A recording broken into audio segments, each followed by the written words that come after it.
오늘 우리에게 주신 하나님의 말씀 보도록 하겠습니다. 오늘 우리에게 주신 하나님의 말씀은 마태복음 5장 1절로 3절까지 말씀입니다.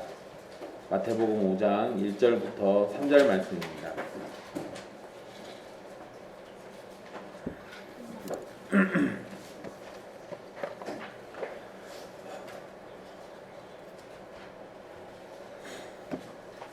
귀하신 하나님의 말씀 받들어서 읽도록 하겠습니다. 예수께서 무리를 보시고 산에 올라가 앉으시니 제자들이 나아온지라 입을 열어 가르쳐 이르시되 신령이 가난한 자는 복이 있나니 천국이 그들의 것이며. 아멘. 이 말씀은 살아계신 하나님의 말씀입니다.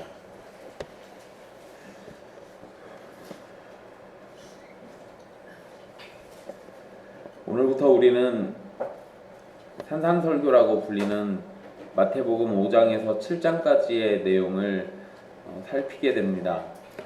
예수님께서 천국 복음을 가르치신 내용이 여기에 포함되어 있고 동시에 천국의 백성이 어떻게 살아야 하는지를 가르쳐주는 중요한 가르침이 있는 말씀이기도 합니다. 그래서 우리는 산상설교 또는 산상수훈이라고 부르는 이 말씀을 통해서 참된 구원과 신자의 삶을 배우고 은혜를 생각하면서 하나님의 뜻대로 순종함을 배우고자 합니다.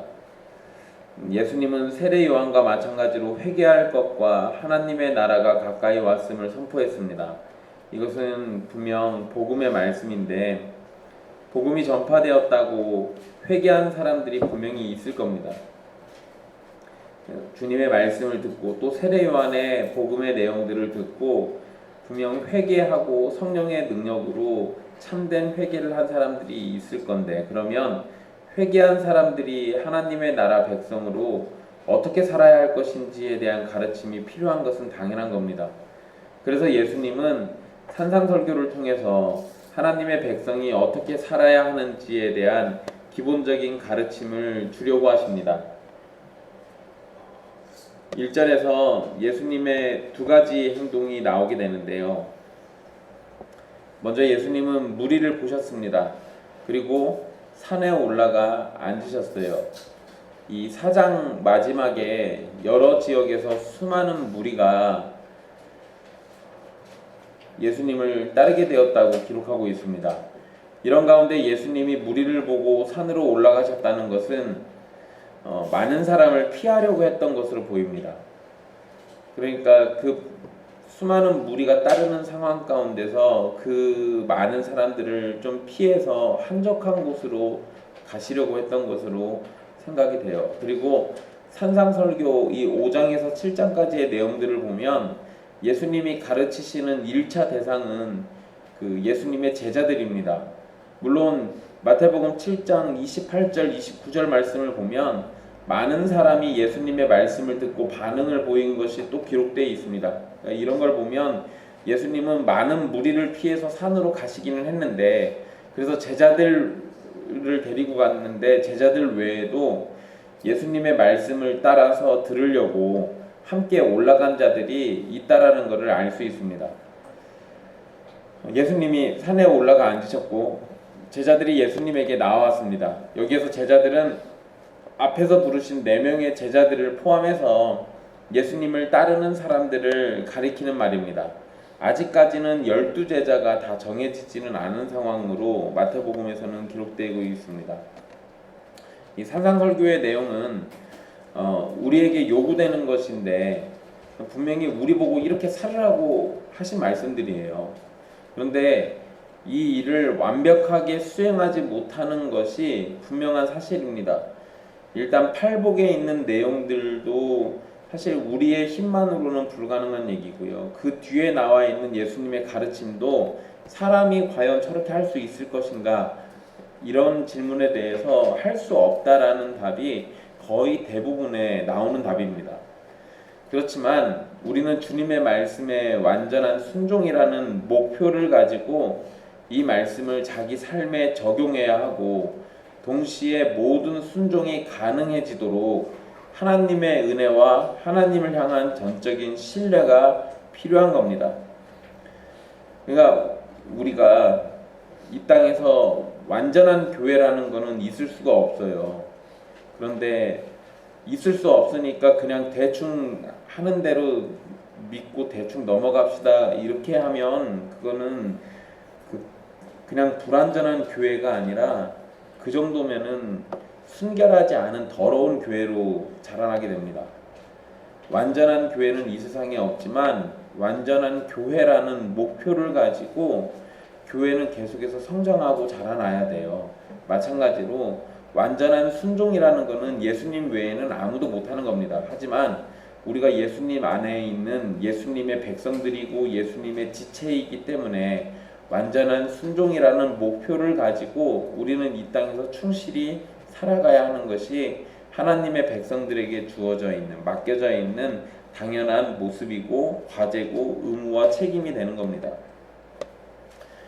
이 산상설교의 첫 번째는 이 8가지의 복, 그래서 우리가 팔복이라고 불리는 선언으로부터 시작이 됩니다. 그 중에서 오늘은 우리가 첫 번째 복인 심령이 가난한 자에 대한 선포를 먼저 살피게 될 건데요. 일단 여러분 전체적으로 이 팔복을 놓고 생각해 보면 우리를 사랑하시는 삼위 하나님은 우리가 행복해지고 복을 받는 인생이 되기를 원하십니다. 그래서 처음에 사람을 지었을 때, 이 세상을 지었을 때도 복을 주셨다라는 표현이 반복해서 나와요. 하나님은 복을 주시기를 좋아하시는 거예요. 그리고 하나님의 형상인 우리가 하나님의 뜻과 하나님의 계획과 하나님의 나라 안에서 행복하게 사는 것을 당연히 원하십니다. 이거는 부정할 수가 없는 거예요. 그런데 여기에서 우리가 주의해야 할 것이 있어요. 하나님이 우리에게 주고자 하는 행복은 타락한 사람의 눈으로는 잘 이해가 되지 않는 말씀입니다. 또한 예수님께서 말씀하시는 복은 세상적인 복이 아니라는 것이 분명합니다. 특별히 팔복에서 언급하고 있는 복은 세상이 말하는 복과는 완전히 대조를 이루고 있습니다. 그리고 팔복을 설명하신 후에 예수님은 그 5장 11절로부터 12절 말씀에 우리가 세상으로부터 박해를 받을 것이다 라고 말씀하고 계세요. 복을 선언해 놓고 그 복의 결론이 뭐냐면 우리가 세상으로부터 박해받는다는 겁니다. 왜냐하면 팔복에서 가르치는 것을 따라서 심령이 가난하고 애통하고 온유하고 의를 구하고 자비롭고 마음이 청결하고 화평케 하고 의를 위해 박해받는 모습으로 살고 있으면 여러분은 세상을 충분히 화나게 할 것이기 때문에 그래요. 그런데 예수님은 그 박해를 받는 것조차도 복이라고 말씀을 해주셨습니다. 그러니까 이런 점들 생각해 보면 분명 팔복에서 말하는 복은 세상적인 복이 아니라는 점을 알 수 있습니다. 세상적인 복이라면 부자가 된 너희는 복이 있다. 마음에 즐거움이 가득한 너희는 복이 있다. 당당하게 살아가는 너희는 복이 있다. 배부르고 갈증이 없는 너희는 복이 있다. 이런 식으로 선언했어야 맞죠. 하지만 예수님이 복이 있다고 말씀하신 사람들은 일반적으로 복이 아니라 고통과 괴로움과 슬픔이 있는 자들처럼 보이는 겁니다. 이런 점을 생각한다면 예수님께서 지금 선언하시는 복은 분명 세상과 구별되는 하늘의 복을 담고 있다는 걸 알 수 있습니다. 8개의 복을 예수님께서 말씀하실 때 원어는 우리 한글 성경과 구조가 약간 다릅니다. 우리 한글 성경에서는 심령이 가난한 자는 복이 있다 이렇게 시작하죠. 나머지 7개의 복도 다 마찬가지예요. 애통하는 자는 복이 있다. 온유한 자는 복이 있다. 의에 줄이고 목마른 자는 복이 있다. 다 이 순서로 이렇게 갑니다. 그런데 이 원어에서는 복이 있다라는 말이 먼저 나옵니다. 그래서 복이 있다. 가난한 자는 마음이 천국이 그들의 것이다. 이런 순서로 되어 있어요. 그러니까 여기에서의 강조점은 예수님은 이 복이 있다라는 거 여기에 강조를 두고 그 단어를 맨 앞에다 쓰고 계신 거예요. 그러니까 분명히 지금 예수님은 그냥 너희 이렇게 하면 뭐 복 줄게 이런 정도가 아니라 복이 있다라는 선언과 함께 저런 말씀들을 하고 있다라는 거예요. 지금 팔복을 듣는, 그러니까 이 예수님이 산에 올라가셔서 앉으셨을 때 예수님을 따라 올라와 가지고 거기에서 앉아서 듣는 사람들은 사실 그렇게 먹고 살만한 사람들이 아닙니다. 언제고 예수님을 따르는 무리는 가난한 자들이 대부분이었습니다. 간혹 가다가 부자들이 있긴 했는데 그거는 한두 사람에 불과한 거고요. 대부분은 다 가난한 사람들이었습니다. 심지어 자신들의 식사를 해결할 수 없어서 굶주려 가면서까지 예수님을 쫓는 사람들도 있었어요. 그런데 그런 사람들에게 예수님은 입을 열어서 하신 말씀이 복이 있다 가난한 사람들아 라고 말씀하신 겁니다. 그런데 여기에서 그냥 가난한 사람이 아니라 심령이 가난한 사람이 복이 있다라고 말씀하셨어요. 그럼 누가복음에서 보면 그냥 가난한 자는 복이 있다라고 되어 있습니다. 근데 여러분 누가복음에서의 가난한 자는 분명히 물질적인 가난이에요. 왜냐하면 그 앞에는 심령이라는 말이 없으니까. 그런데 물질적으로 가난한 것과 이 마음이 가난한 것은 연결되게 되어 있습니다. 그래서 누가가 그냥 그렇게 기록한 거는 누가의 의도가 있는 거고요. 아마도 심령이 가난한 자라고 이렇게 되어 있는 거는 이게 아마 예수님께서 직접 하신 얘기였을 가능성이 높아요. 이제 누가는 그거를 심령이란 말을 빼고 그냥 가난한 자라고 이렇게 기록했던 것으로 보이고요.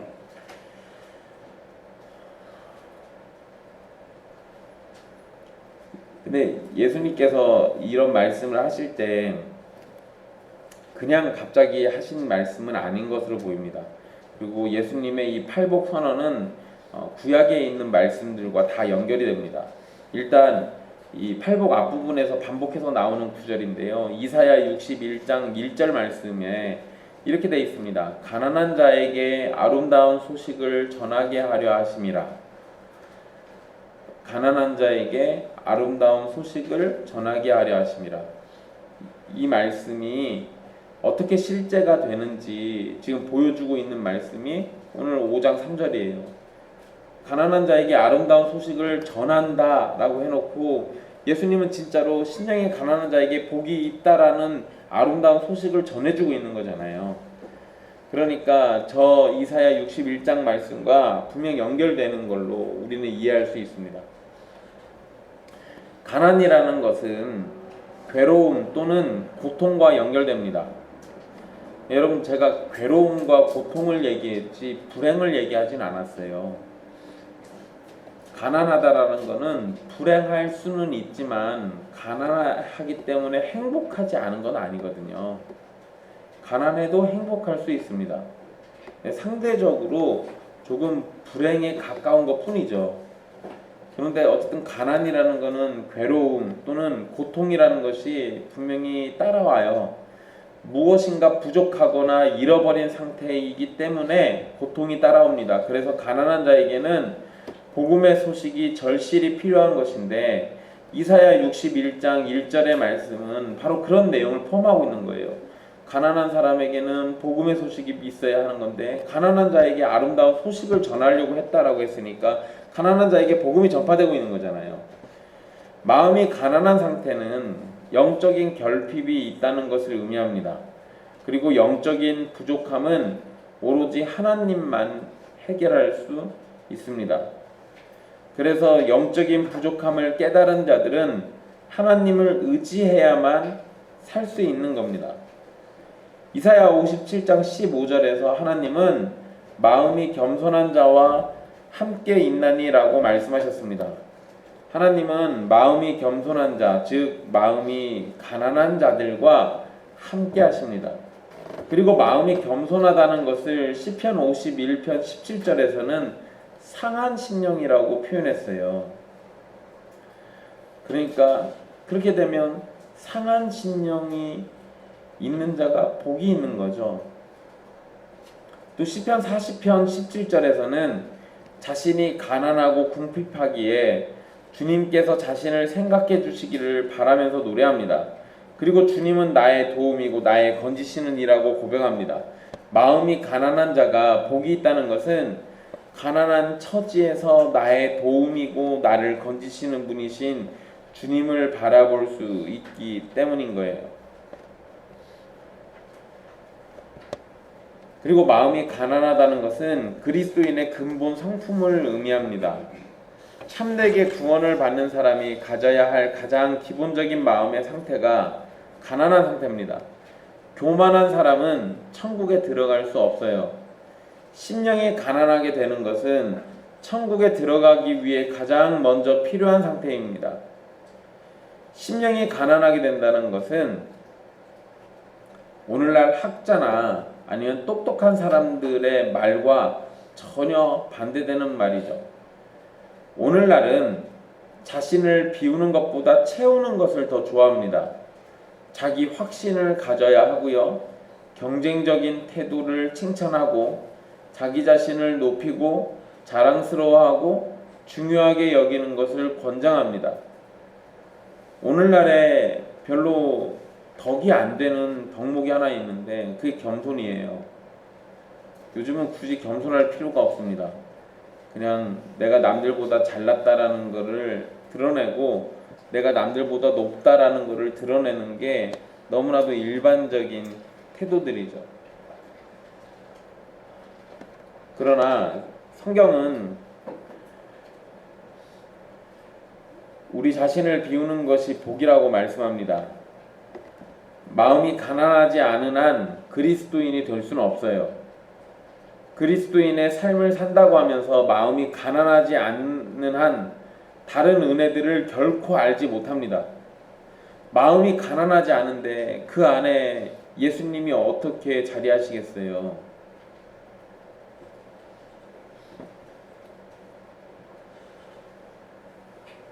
유명한 노래인데요. 내 속에 내가 너무 많아서 당신의 쉴 자리 없네. 그런 노래 있잖아요. 거기에 내 속에 내가 너무 많은 건 가난하지 않은 거예요. 내 속에 내가 없고 다른 것도 없고 다른 걸 채울 것도 없고 그저 주님만 채울 수 있는 그 상태를 깨닫는 것. 그게 가난한 거거든요. 그러니까 마음이 가난하지 않으면 그리스도인이 결코 될 수 없습니다. 또 마음이 가난하지 않으면 그리스도인으로 사는 것도 불가능해요. 마음이 가난하지 않다는 것은 내가 원하는 거, 내가 누리고 싶은 거, 내 생각, 내 마음 이런 게 잔뜩 들어있는 거예요. 그래서 뭐가 조금만 불만이 생기면 내가 원하는 게 조금만 안 되면 그러면 그리스도인으로 사는 것을 포기합니다. 하나님의 말씀대로 사는 것을 원치 않아요. 그런 사람들은 하나님의 말씀이 들어갈 리가 없어요. 내가 원하는 게 먼저니까. 그럼 더 나쁘게, 더 심각하게 얘기하면 그런 사람들이 구원을 받았을까요? 아니요. 그럴 리가요. 내 생각이 나를 압도하고 내 원함이 내 마음을 가득 채우면 그 사람은 그냥 죄인으로 살고 있는 거예요. 신자는 그렇게 살지 않습니다. 신자는 심령, 이 마음이 가난해서 내 안에 어떤 것도 채울 수가 없어요. 그거 채울 수 있는 건 온 우주 만물을 다 채우고도 남으시는 하나님밖에 없는 겁니다. 심령이 가난하다는 것은 교만한 마음을 없애는 정도가 아닙니다. 우리가 비천한 존재라는 것을 깨닫는 걸 의미하는데요. 심령이 가난한 자라는 말에서 가난한이라고 번역된 단어는 형용사일 때는 가난하다라는 걸 의미하는데 명사로 쓰이게 될 때는 자신의 신분을 알리는 것조차 몹시 부끄러워하는 거지를 의미합니다. 그러니까 이 단어는 매우 가난한 상태를 의미하기도 하지만 전적으로 다른 사람을 의지하지 않으면 안 되는 상태를 의미하기도 해요. 그래서 이 가난하다라는 표현은 보통 구걸하는 사람들에게 씁니다. 다른 사람들이 안 도와주면 살 수가 없는 사람들. 그래서 심령이 가난한 자라는 예수님의 말씀은 우리가 완전히 비천하여 아무것도 자랑할 것도 내놓을 것도 없는 그런 상태를 말하는 겁니다. 마음이 가난한 자는 복이 있는 거예요. 구석에 쭈그려 앉아 울면서 하나님의 자비를 구하는 영적 거지들, 영적으로 공허한 자들, 영적 파산자들이 복이 있는 겁니다. 그런데 우리가 사는 세상은 자기를 주장해라, 자기를 자랑해라, 좋은 위치를 차지하라고 말합니다. 자신의 가치를 높이라는 말을 계속합니다. 이것 자체가 나쁜 것은 아니지만 이러한 세상의 생각은 마치 우리가 죄인이 아니라는 생각을 갖게 하거나 우리의 죄 문제까지도 스스로 해결할 수 있는 것처럼 보여요. 지금 교회의 상황을 보십시오. 돈 많고 능력 많고 높은 지위에 있는 사람들이 복을 받은 사람처럼 보이고 또 그렇게 간증을 하면서 자랑하지 않습니까? 그러나 성경은 그렇게 가르치지 않습니다. 세상의 주장이 교회로 침투되어서 교회를 오염시키고 있지만 세상의 진리는 한결같습니다. 하나님께서는 우리가 자기 자신의 참된 행복을 위해서 할 수 있는 일이 아무것도 없다는 사실을 깨닫게 되기를 바라십니다. 그리고 그러한 자세로 모든 복의 근원이신 하나님께 손을 벌리며 구걸하면서 저는 아무것도 할 수 없습니다. 모든 것을 하실 수 있으신 하나님 저를 불쌍히 여겨주시옵소서라고 두 손을 들고 나오기를 바라시는 거예요. 우리의 처지가 어떠한 상태인지를 잘 생각해 보십시오. 우리는 하나님께 날마다 죄를 짓고 살아갑니다. 하나님을 믿지 않는 사람이 짓는 죄는 말할 것도 없고 하나님을 믿는다고 고백하는 우리도 매일의 삶 속에서 죄가 끊어지지 않고 계속 나타납니다. 만약 예수 그리스도 없이 우리가 이렇게 살아간다면 반드시 심판받아서 지옥에 들어가게 될 겁니다. 마태복음 18장에 보면 1만 달란트 빚진 자가 나옵니다. 달란트라는 돈의 단위는 노동자가 1년 동안 벌어야 하는 돈이에요. 그러니까 1만 달란트라고 하면 일반적인 노동자가 1만 년 동안 일을 해서 벌 수 있는 돈입니다.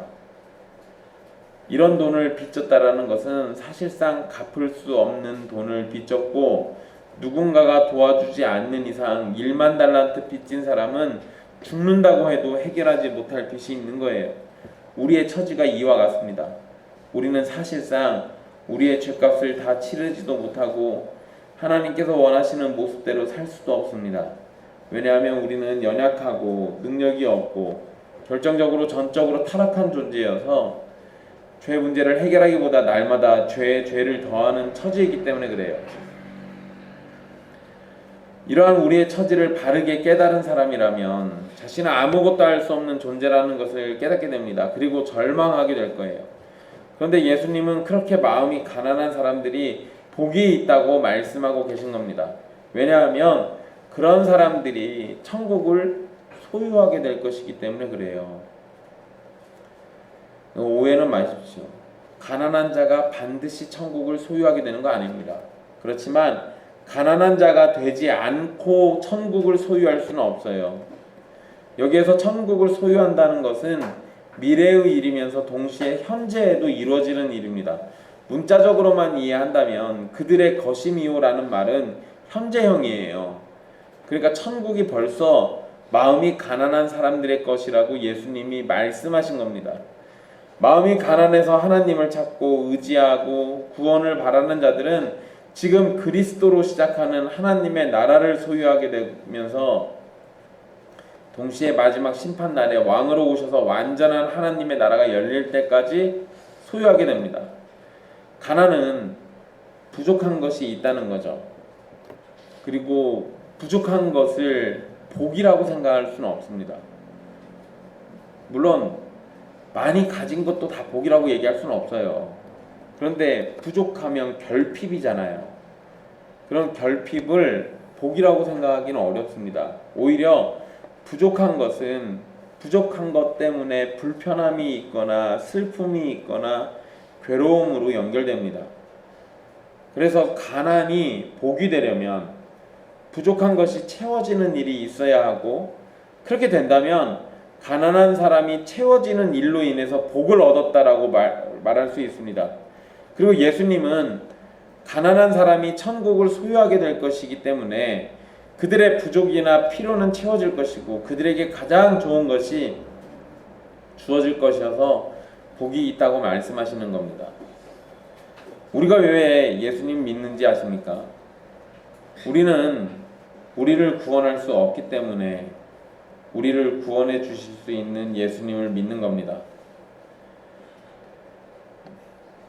예수님 안에 하나님이 원하시는 의가 있고 하나님을 만족시킬 순종이 있으며 우리의 죄에 대한 값을 치를 생명이 있습니다. 우리는 우리가 구걸해야만 살 수 있는 존재임을 깨닫게 될 때 우리의 구원을 위해서 하나님께 구걸하고 하나님은 그렇게 구걸하는 우리에게 예수님을 허락하셔서 구원해 주시는 겁니다. 그렇기 때문에 마음이 가난한 사람이 천국을 소유하게 되는 겁니다. 그러면 우리는 어떻게 해야 마음이 가난해질 수 있을까? 사실상 이것은 우리에게는 불가능한 일입니다. 우리 스스로는 안 된다는 얘기예요. 왜냐하면 우리의 마음이 가난해지는 것은 순전히 성령님의 능력으로만 되는 일입니다.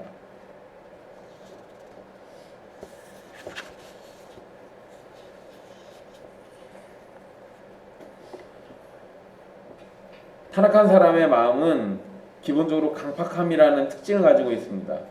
그리고 영적으로 죽은 상태이기 때문에 하나님 앞에서 자신이 죄인임을 깨닫고 스스로 회개하고 마음을 찢고 주님 앞에 은혜 받기를 원하며 나오는 사람은 없습니다. 스스로 이런 걸 하는 사람이라는 건 존재하지 않아요.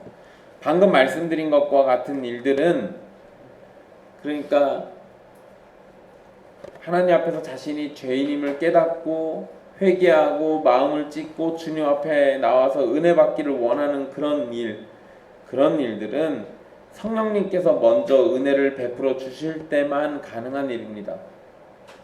그래서 우리는 마음이 가난해질 수 있는 어떤 방법을 따라한다고 해서 모두가 심령이 가난한 자가 되는 것은 아닙니다.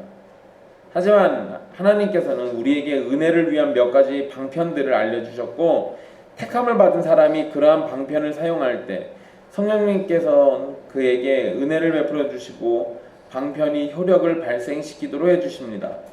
이런 면을 생각한다면 우리의 마음이 가난해질 수 있는 방법에 대해서 한번 생각해 볼 필요가 있겠죠. 먼저는 하나님의 말씀을 읽으십시오. 가장 기본 중에 기본입니다. 하나님의 말씀 속에 인간들의 어리석음과 하나님의 놀라우심이 기록되어 있습니다. 그것을 읽으세요.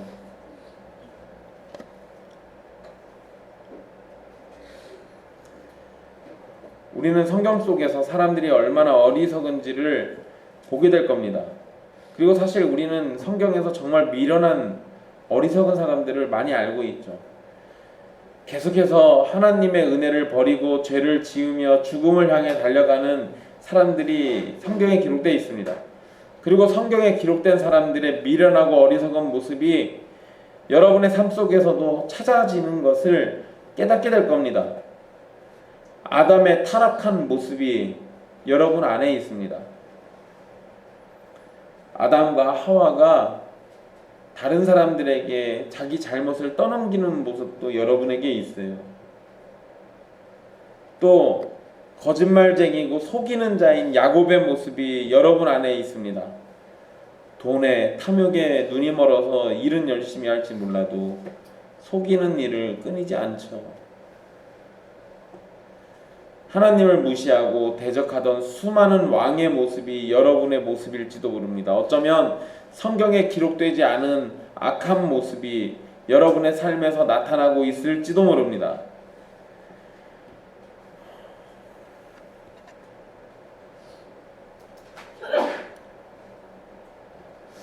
정말 다행인 건 초대교회에 몇몇 사건 사고들이 기록되어 있긴 한데요.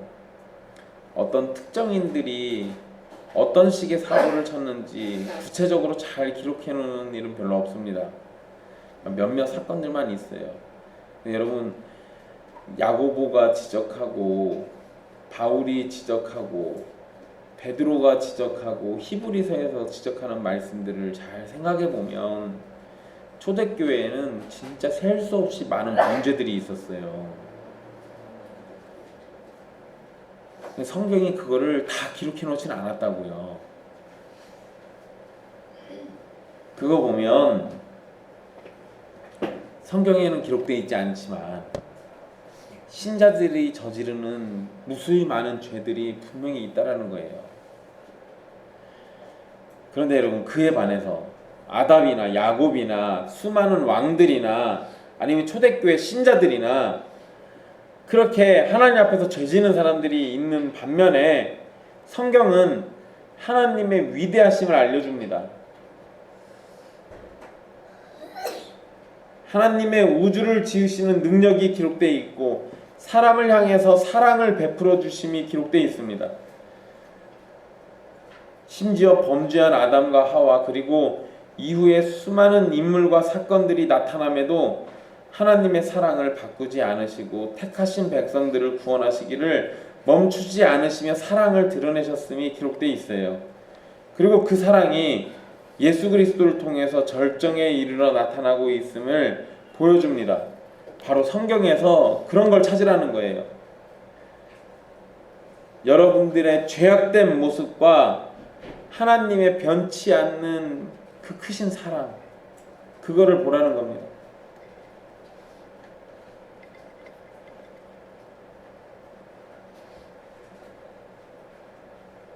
그리고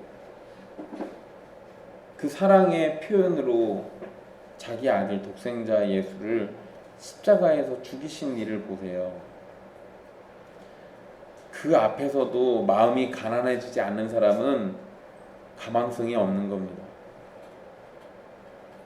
예수 그리스도의 십자가와 그리스도의 보혈과 그분이 사람으로 오셔서 이 땅에서 보이신 완전한 순종을 눈앞에서 읽고도 마음이 가난해지지 않는 사람은 그냥 마귀하고 같이 지옥으로 가는 수밖에 없어요.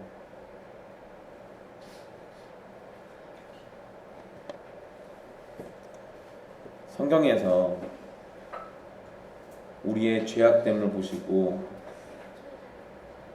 하나님의 사랑이 측량할 수 없이 크다는 사실을 발견하시기를 바랍니다.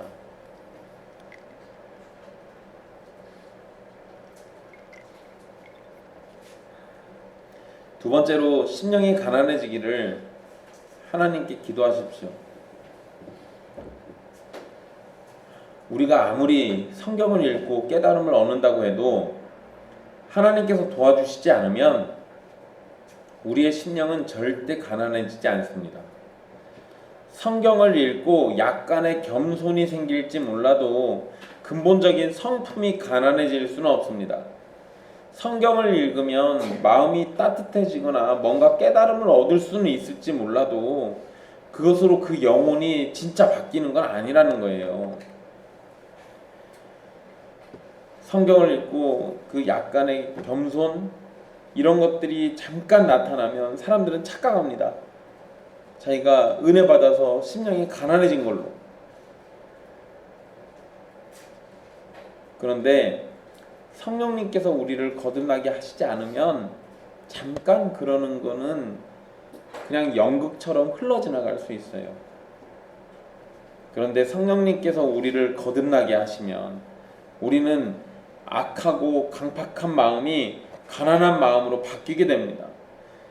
분명 에스겔 36장에서 하나님은 새 영을 우리 안에 두고 새 마음을 우리에게 주셔서 우리의 육신의 굳은 마음을 제거하고 부드러운 마음을 주실 것이라고 약속하셨습니다.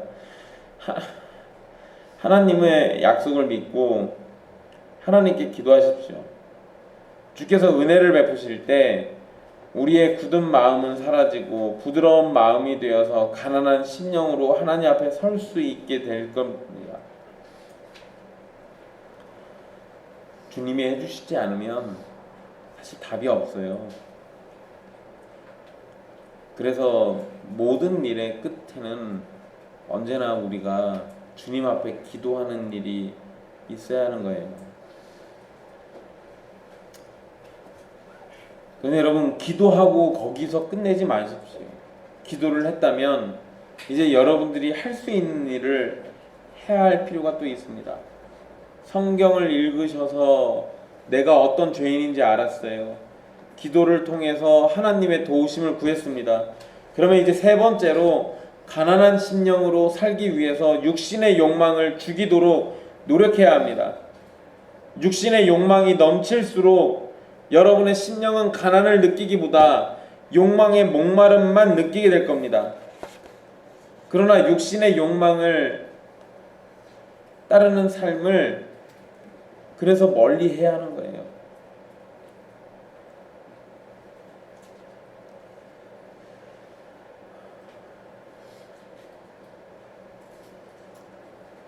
세상적인 즐거움도 줄이려고 하십시오.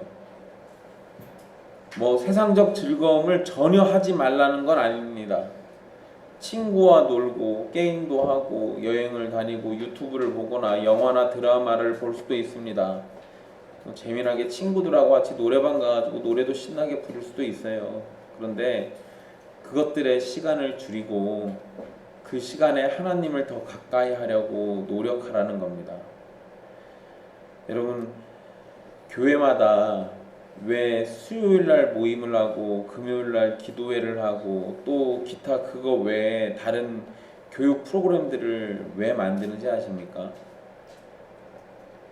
어떤 목사들은 그런 식으로 해야 성도들이 딴 생각 못하고 교회 생활 열심히 할 수 있으니까 그냥 그렇게 하는 사람도 있어요. 그런데 여러분, 정상적인 교회라면 그러한 환경들과 상황들을 많이 만들어서 성도들이 세상적인 일을 잠깐이라도 더 놓고 하나님의 말씀을 더 가까이 하고 하나님께 기도하는 일에 열심을 내도록 만들어 주려고 그러한 시간들을 자꾸 더 늘리는 거예요.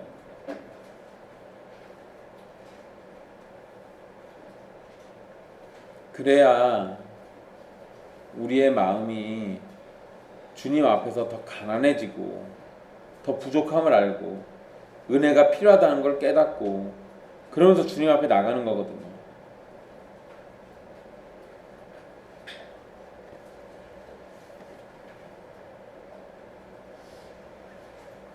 주일 예배에 여러분들이 전심으로 모든 것을 다 쏟아서 주일 하루를 주님의 말씀대로 온전히 지킨다면 주중에 모임이 없어도 될지도 몰라요. 근데 거룩하게 지키라는 명령이 있는 주일조차도 여러분들은 필요하면 놀러가고 필요하면 예배를 빠져서 여러분들의 일을 보고 필요하면 그 시간에 나와서 일을 하면서 돈을 벌기도 하고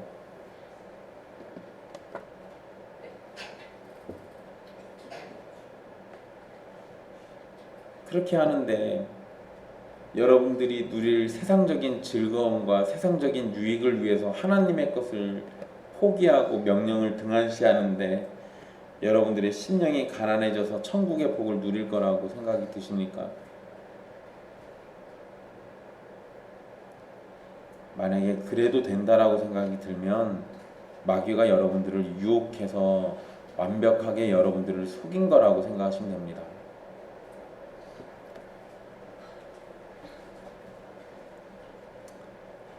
그리고 마지막으로 이 말씀하고도 연결되는 겁니다. 세상을 멀리하고 교회를 가까이 하십시오.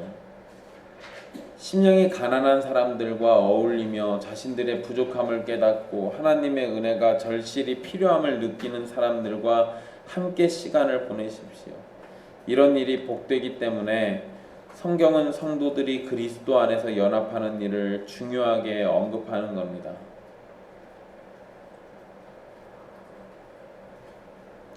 예전에는 그런 일들이 없었는데요. 최근 들어서 목사들도 만나면 비싼 아이폰이든 아이패드든 아니면은 노트북이든 자동차든 컴퓨터든 옷이든 신발이든 비싸고 좋은 것들을 자랑하는 사람들이 늘어나고 있어요.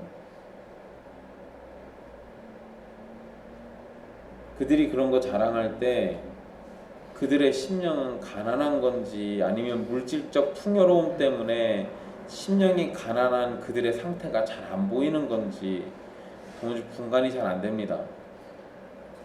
여러분, 물질적 풍요가 크면 클수록 심령이 가난해지기가 굉장히 어렵습니다.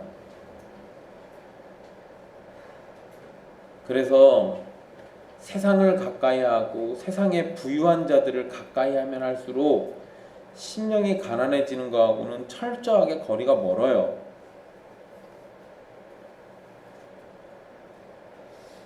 제가 여행 다니는 방송 프로그램 같은 거 보는 거를 별로 썩 좋아하지 않습니다. 그냥 뭐 그 나라의 사는 모습이나 정보, 어느 지역의 어떤 문화나 이런 것들을 보는 거는 그럭저럭 괜찮은데요.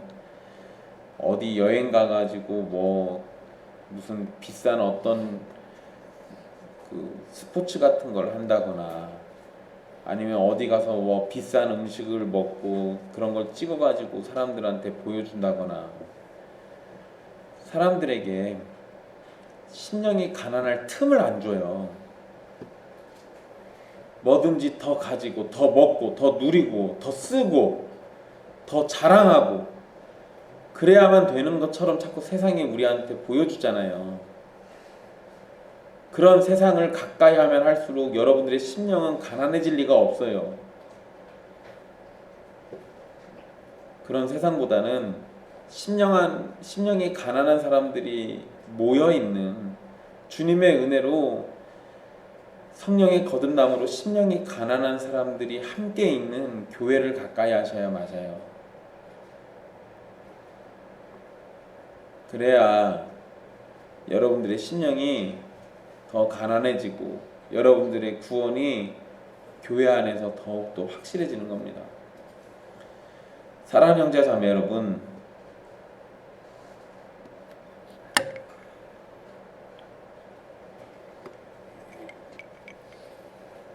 심령이 가난한 사람은 자신의 욕망을 바라기보다 하나님의 뜻이 이루어지기를 즐거워합니다. 심령이 가난한 사람은 자신이 원하는 것을 이루려고 하기보다 하나님이 즐거워하시는 일을 하려고 자신을 쳐서 복종시킵니다. 성령으로 거듭난 사람은 이렇게 불가능해 보이는 일도 가능하게 됩니다. 여러분이 천국을 소유하는 복을 얻게 되기를 간절히 바랍니다. 우리는 이 땅에서 가진 것이 전혀 없을지 몰라도 예수 그리스도를 믿어 구원을 얻는다면 천국이라는 값을 매길 수 없는 영광을 소유하게 되는 겁니다. 하나님의 나라에는 영원한 기쁨과 평안이 있고 풍요로움과 안식이 있습니다. 그리고 천국을 소유하는 것의 가장 좋은 것은 그 천국에 우리를 가장 사랑하시는 하나님이 계시다는 겁니다. 우리의 모든 것이 되시는 분께서 바로 그곳에 계셔서 우리를 영생으로 부르십니다. 그러니 마음이 가난한 사람이 되십시오. 여러분이 영적 거지라는 사실을 깨달으십시오. 여러분의 손에 아무것도 없어서 하나님께 내놓을 것이 전혀 없다는 사실을 기억하십시오. 어쩌면 나는 세례받았으니까, 나는 유아 세례를 받았으니까, 나는 믿는 부모의 집안에서 태어났으니까, 아니 그런 생각들 갖는 것 자체가 마음이 가난한 거하고는 아무런 상관이 없어요. 그 어떠한 이유를 대서라도 은혜 받기에 충분한 걸로 인식한다면 마음이 가난한 게 아닙니다. 예수 그리스도의 구원하심이 아니고서는 내가 아무것도 가진 게 없다라는 것을 아는 것이 마음이 가난한 거예요. 그렇지만 아무것도 드릴 것이 없어서 하나님은 우리를 내쫓는 것이 아니라 오히려 아무것도 드릴 것이 없어서 부끄러워하는 우리에게 예수 그리스도를 주시고 그 안에서 구원도 주신다는 사실을 기억하십시오. 보통의 신들을 섬기는 걸 잘 생각해 보세요. 손을 내밀어서 제물을 바치면 신들이 그 정성을 어여삐 여겨서 복을 내려줍니다. 그런데 성경은 뭐라고 얘기하냐면 빈손으로 주님 앞에 나와서 가난한 마음을 보이면 천국이 그들의 것이라고 해요. 많은 예물을 들고 와서 주님께 나가는 게 아니라 찢기고 상하고 가진 것이 없는, 아무런 가치도 내보일 것이 없는, 그래서 그저 주님의 도우심만 바라는 그 여러분들의 빈 마음과 빈 손을 주님이 기뻐하신다고요.